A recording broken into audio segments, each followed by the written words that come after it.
Hello everybody, happy Pride Month! Today we'll be venturing into a sacred chapter no history textbook in Singapore has dared to venture to before. We'll be learning about section 377A and its significance, or lack thereof, in Singapore. Before I begin, do keep in mind that my stand is to repeal 377A, so obviously my points will be fighting for it. Feel free to treat my comment section as a virtual Hongling Park. Speak freely if you disagree so I know who I need to block. Anyway, it's about time Singapore repeals 377A because I think it overstayed its welcome by just a few centuries. So let's go back to when 377A was nothing but a mere seed planted into the soil of Singapore Penal Code in 1938. But I won't bore you with the details. Here's a summary. Section 377 as a whole contains clauses that criminalizes voluntary intercourse against the order of nature, which basically means that the sex can't make babies and therefore bad. This section, I believe, is pretty necessary because it punishes people who wake up one day and decide,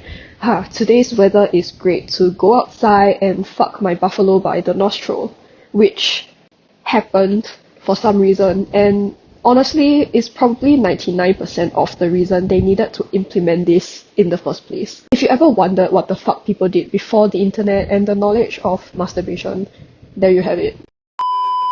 But within that, we have 377A. Here's the official clause for you to practice a little reading for the first time in 3 years. 5, 4, 3, 2, 1. Moving on. In 2007, the first, second, and third reading of the Penal Code Amendment Bill was heard, and eventually it passed without any further amendments, which means that 377A was here to stay. Until people finally had enough.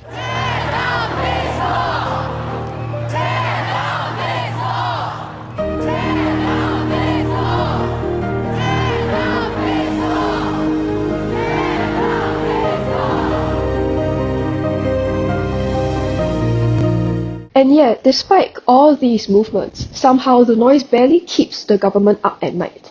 I'm sure everyone has seen the Straits Times article and its questionable title of the government claiming they want to consider the different viewpoint carefully. Well, I hereby make this video as the voice of the different viewpoint. I'm going to address the first of many infuriating views spoken by our very own political figures. I will not be naming any names because I can't afford anything near a lawsuit. Now, I don't study economics, so I'm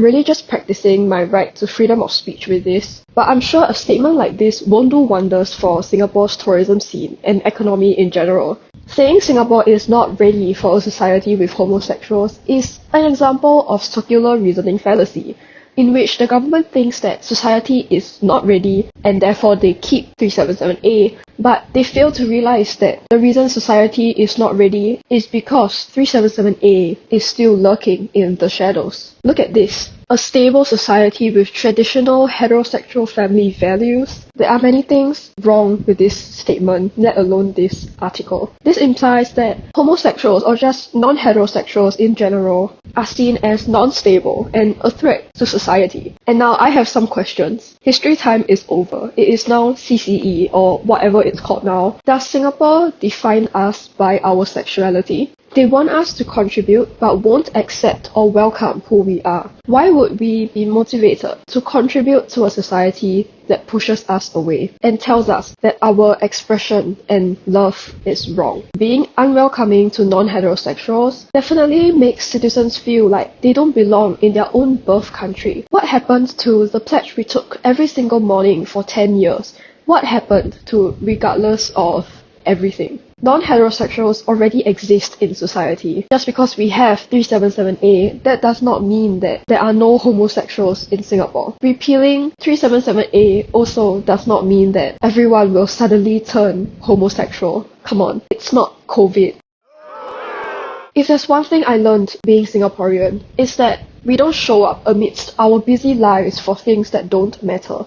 Who's got the time? Can't the government see that the fact that there's so many movements year after year, it means that something is wrong and that change needs to happen. By not repealing 377A, Singapore is actually enabling homophobic actions. Non-straights won't be able to live peacefully because anyone can just come up to them on the street and say, that's against the law, you're against the law. When coming out to families, the first thing our parents will think is, oh shit, that's not allowed. What do you mean you're gay? When we repeal it, these mindsets will definitely shift, albeit a little bit, but a little bit is honestly all that we need.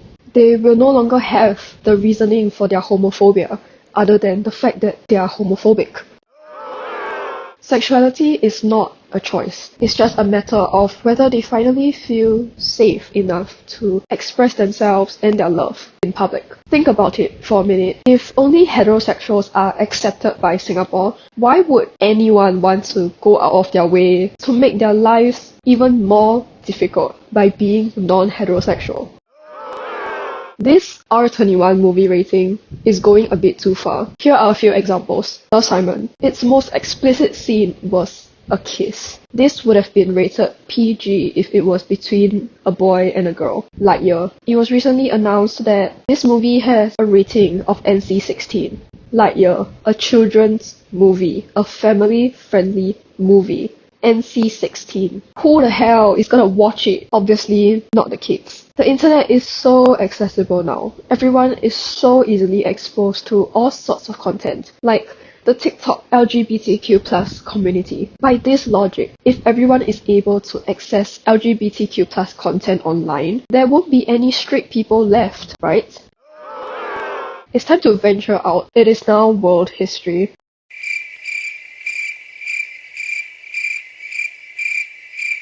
Enough said. Do we need to get to this point before the government finally sees that there is something wrong with letting 377A lurk in the shadows?